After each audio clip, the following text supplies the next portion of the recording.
नमस्कार विद्यार्थी मित्रांनो, मी प्राध्यापक कावळे कृष्ण सर आपल्या यूट्यूब चॅनलमध्ये सगळ्यांचं स्वागत करतो. तर पहा विद्यार्थी मित्रांनो, आज आपण 1.5 चालू करण्याच्या अगोदर एक ॲक्टिव्हिटी आहे, सार्थक आणि साक्षीची ॲक्टिव्हिटी आहे. बघा, एकदम इझी आहे, सोडवण्याचा प्रयत्न करा. नाही सुटलं तर तसं मला सांगा, मी तुम्हाला त्या पद्धतीचा एखादा व्हिडिओ त्यावर डिपेंड मी तयार करून दाखवतो. तर आता आपल्याला पाहायचं आहे प्रॉब्लेम सेट 1.5. आतापर्यंत बऱ्याच वेळेस हे पहिले 2-3 क्वेश्चन्स विचारलेले आहेत. पहिले 2-3 क्वेश्चन्स महत्त्वाचे आहेत. Practice set 1.5.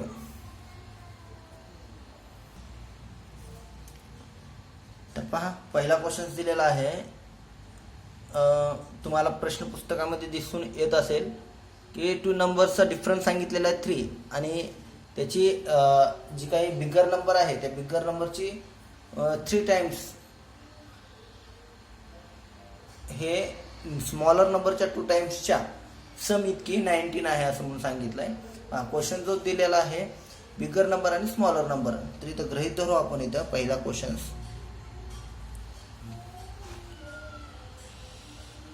let the bigger number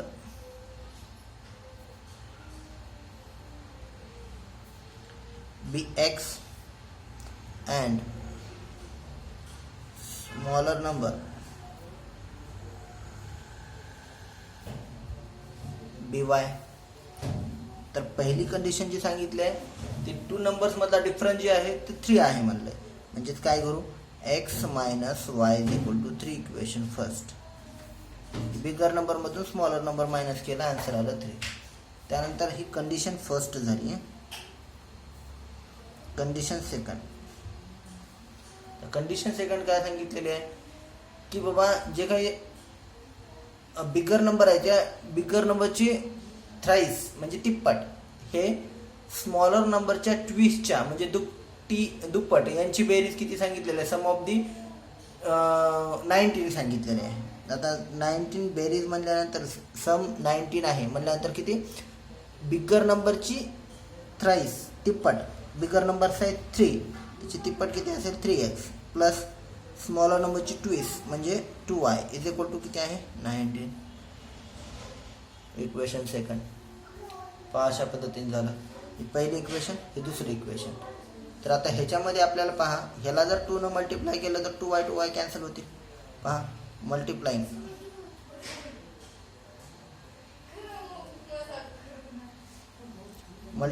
equation first by 2. समीकरण 1 ला 2 ने गुण काय होईल, 2x minus 2y is equal to 3 2 6. Equation third.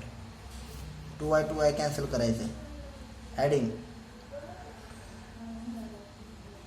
Equation second and third. Second काय 3x plus 2y is equal to 19. 2x minus 2y is equal to 6. पहा, एकदम easy आहे. 2y कॅन्सल झालं. 3 आणि 2 किती झाला 5. 19 आणि 6 किती झाला 25 झाला. आता 25 झाल्यानंतर पहा, x is equal to 25 by 5. 5 1 5 5 5 55. म्हणजे x इज इक्वल टू किती असेल 5. x is equal to 5. Substituting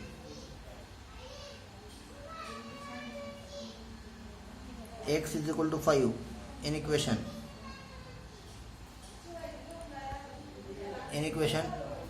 first we get first equation होता x minus y is equal to 3.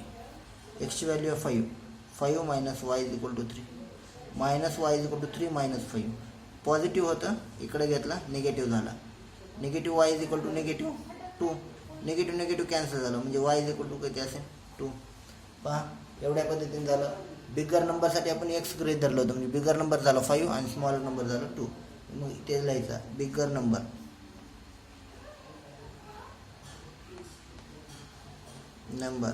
Is x is equal to 5, smaller number y is equal to 2. Okay, अशा पद्धतीने आपल्याला हे solve करता येते. पहा, लिहून घ्यायचं असेल टेक द स्क्रीनशॉट.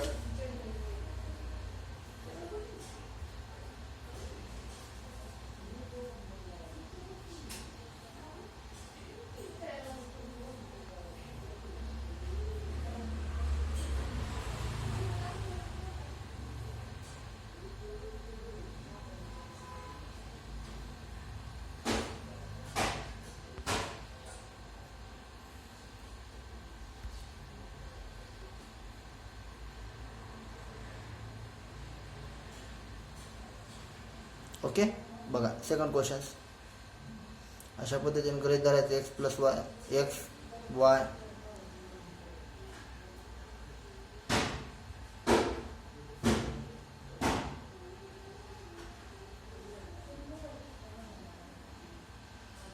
एकदम इझी आहे, काय असं अवघड नाही आहे. पॉज करून पहा, व्हिडिओ पाहत चला. Second question. सेकंड क्वेश्चन्सला ॲक्टिव्हिटी दिलेली आहे. I am a rectangle. असा रेक्टँगल सांगितलेला आहे.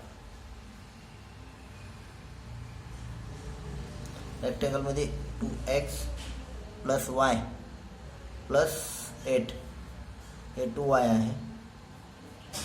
इथं 4x मायनस वाय आहे. पुढं बार दिला एक. काय म्हटलंय, x and Y value, find the value म्हटलंय. आणि पुढं काय सांगितलं त्यांनी, perimeter, area and perimeter.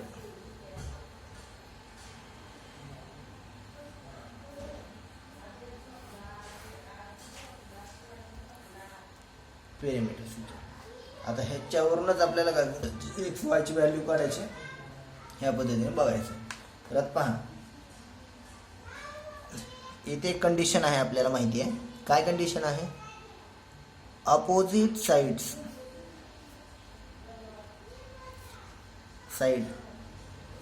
R congruent in rectangle. रेक्टँगलमध्ये काय असतं, ऑपोजिट साईड्स कशा असतात, म्हणजे समोरासमोरील बाजू कशा असतात, एकरूप असतात. हे 2y आहे आणि ते x प्लस 4 दिलं आहे. ओके, अशा पद्धतीने. ह्याचा अर्थ लक्षात येते तुम्हाला कसं, 2x plus y plus 8 is equal to 4x minus y. हे आणि हे दोघं जण कसे झाले, इक्वल झाले. ते रेक्टँगल आहे, रेक्टँगलची हे दोन्ही बाजू, हे दोघांची व्हॅल्युएशन कसं असेल, सेम असेल. तर पहा कसं करावं. आता जर बघितलं, 8ला 8 इथं जागेवर ठेवू, 4x आहे प्लस 2x घेतला, इकडे झाला मायनस 2x, मायनस वाय आहे, पुढं पाठवलं आहे ना, मायनस वाय होईल. ओके, 8 इज इक्वल टू 4मधून 2 गेला, 2 राहिला, निगेटिव्ह निगेटिव्ह पॉझिटिव्ह, 2y झाला, divided by 2, divided by 2 both side. काय होईल, 4 is equal to x minus y. याचा अर्थ काय झाला, x minus y is equal to 4. हे झालं इक्वेशन फर्स्ट. याचं लक्षात एकदम इझी. सेकंड इक्वेशन, इथं पहा, x plus 4 is equal to 2y. पहा, एक्स ही प्लस आहे, इकडे घेतला, मायनस 2y प्लस 4 आहे, पुढं पाठवलं, मायनस 4 झाले की सेकंड इक्वेशन. अशा पद्धतीने फर्स्ट आणि सेकंड इक्वेशन झाले. फर्स्ट सेकंड इक्वेशन झाल्यानंतर आता आपल्याला पाहायचं आहे हे सॉल्व कसं करायचं. आता ह्याच्यात सॉल्व करायचं म्हटल्यानंतर काय करावं लागेल, इथं वाय आहे, इथं वाय आहे, इथं एक्स कॅन्सल होतं आहे, पण आपल्याला काय करावं लागेल, सबस्ट्रॅक्शन करावं लागेल. इथं वाय आहे, इथं 2y आहे, एक्स कॅन्सल करू, सबस्ट्रॅक्ट करू आपण. Subtract equation first from second,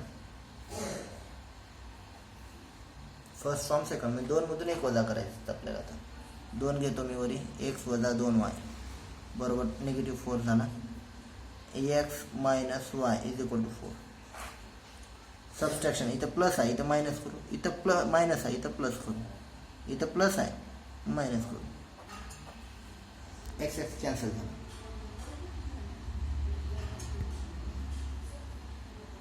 मग काय होईल, प्लस जर तिथे केलं, 1 प्लस 1 मायनस म्हणजे शिल्लक राहील फक्त वाय. ही प्लस 1 झाला, 2 मधून इथं 1 गेला, वाय राहिला, इज इक्वल टू हे मायनस इथे गेलं. का होईल, मायनस मायनस प्लस झालं, 4 आणि 4 किती झालं, 8 झालं. बिगर नंबरचा साईन, आता इथं जी आहे बिगर नंबरचं साईन वाय बरोबर डायरेक्ट फक्त 8 येणार आहे. आता हे जर आहे तर इथं झालं, तर दोन्ही बिगर नंबर आहेत ना, plus plus sorry minus minus, हे मायनस, निगेटिव्ह निगेटिव्ह पॉझिटिव्ह झाले, 4 आणि 4 8 झाला, विषय संपला. इथं म्हणजे वाय इज इक्वल टू किती झालं इथं 8, वाय इज इक्वल टू 8 झाला. एक्स काढून घेऊ आता. Substituting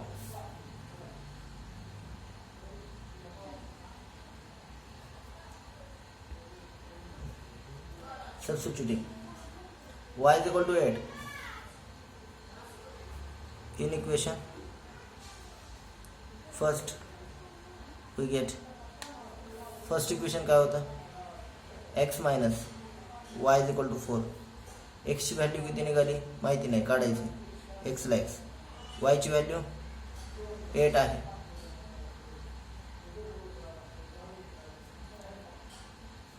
eight is equal to 4, x is equal to 4, plus आहे मायनस होईल, एक्स इज इक्वल टू 12 झालं. ओके, एक्स आणि वायची व्हॅल्यू निघाली. जे आपल्याला जे विचारलं होतं ते पहिल्या सुरू निघाली. तर पहिल्या सुरू विचारलं होतं आपल्याला find the value of x and Y म्हटलं होतं. मग आता काय करायचं, एरिया आणि पेरिमीटर काढायचं आपल्याला. एरिया आणि पेरिमीटर काढण्याच्या अगोदर आपल्याला साईड्स काय काय आहे ते पाहावं लागेल. पहिल्या सुरू दिलेली साईड होती 2y, 2 इंटू वायची व्हॅल्यू किती होती 8 इंटू द 16, वन साईड काय झाली 16 झाली, 16 झाली. आता हे जी आहे 4x मायनस वाय कुठलेही घेतलं तर चालेल ना. आणि 2y घेतल्यानंतर आपण काय करू आता,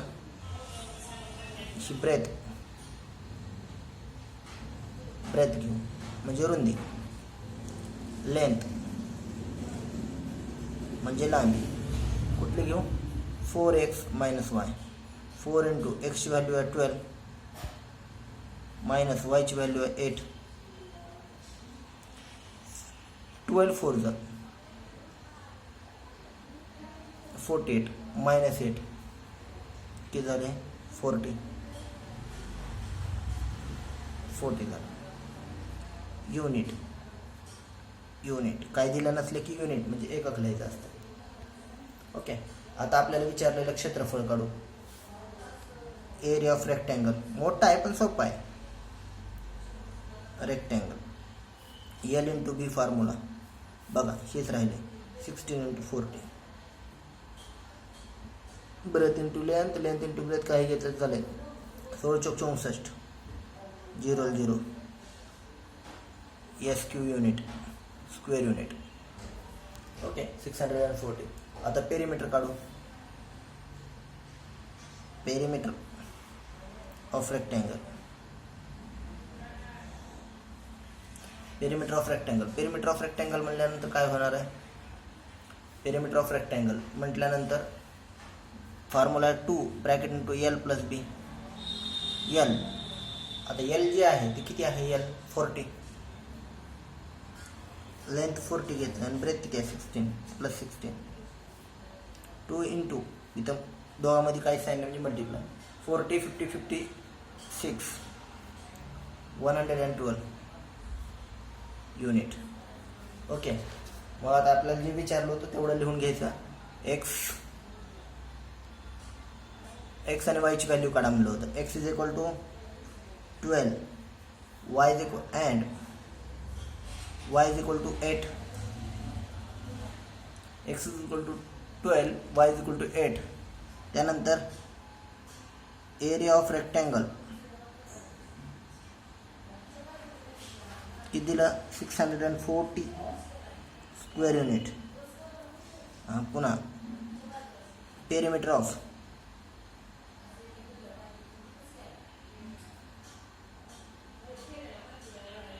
rectangle is equal to 112 unit.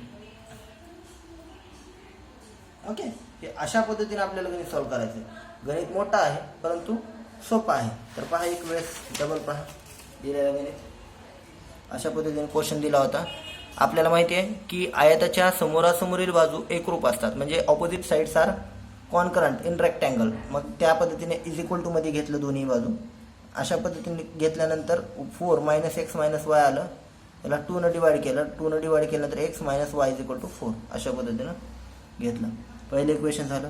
दुसरं इक्वेशन तर एकदम इझी होतं. हे दोघं जण इक्वल घ्यायचे होते, हे दोघं जण, त्याच्यामुळे त्या पद्धतीने घेतलं. आणि एक्स कॅन्सल करण्यासाठी, नाहीतर आपण ह्याला 2 न पण मल्टिप्लाय करू शकत होतो, पुन्हा हे वाढलं असतं पुढं, त्याच्यामुळे काय केलं इथं डायरेक्ट सबट्रॅक्शन केलं, एक्स एक्स कॅन्सल केला आणि वाय इक्वल टू 8 आला. एकदम इझी. त्याच्यानंतर हेच वायची व्हॅल्यू ठेवली आणि एक्स बरोबर काढून घेतलं 12. आपल्याला पहिला क्वेश्चन विचारला होता त्याने find the value of x and Y. तर एक्सची व्हॅल्यू आहे 12, वायची व्हॅल्यू आली 8. मग पुन्हा ब्रेथ 16 घेतलं आणि लेंथ 40 झालं. दिलेल्या ह्याच्यामध्ये कुठल्या ह्याच्यामध्ये किमती ठेवल्या तर चाललं असतं, ह्याच्यात बी ठेवलं तर चालतं, ह्याच्यात बी ठेवलं तर जे लहान आहे त्याच्यामध्ये ठेवून सॉल्व्ह करून घ्यायचं असते. ओके. हे झाली लेंथ, हे झाली लेंथ आणि हे झाली ब्रेथ. हे अशा पद्धतीने आपण घेतलेलं आहे. ओके. लेंथ काढली आपण इथं 40 आणि ब्रेथ काढली इथं 60. एरिया ऑफ रेक्टँगलचा फॉर्म्युला माहिती आहे आपल्याला, एल इंटू बी. मग त्या पद्धतीने एल इंटू बी घेतलं 640. पेरिमीटर ऑफ रेक्टँगल 1112 युनिट घेतलं आणि त्याच्यानंतर एक्स इज इक्वल टू आपण खाली सगळे उत्तर लिहून घेतले. देअरफॉर म्हणून घेऊ, हे उत्तर आहे आपलं.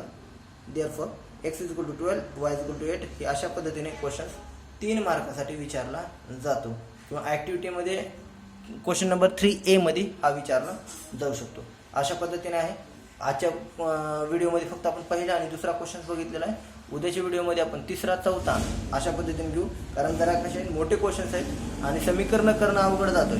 त्याच्यासाठी अगोदर आपण छोट्या छोट्या पद्धतीने काय करू, क्वेश्चन्स कंप्लीट करून घेत जाऊ आणि जे राहिलेले आहेत ते आपण नेक्स्ट व्हिडिओमध्ये आपण पाहणार आहोत. रोज 2-2 किंवा 2-3 2-3 जसा होईल त्या पद्धतीने कंप्लीट करू. ओके. समजलं असेल तर लाईक, शेअर आणि कमेंट करायला विसरू नका. ओके. आणि त्याचबरोबर व्हिडिओ पॉज करून सावकाश पाहत चला. सगळे गणित मी सोप्या पद्धतीने सांगत आहे, त्या पद्धतीने सोडवण्याचा प्रयत्न करत चला. ओके. धन्यवाद.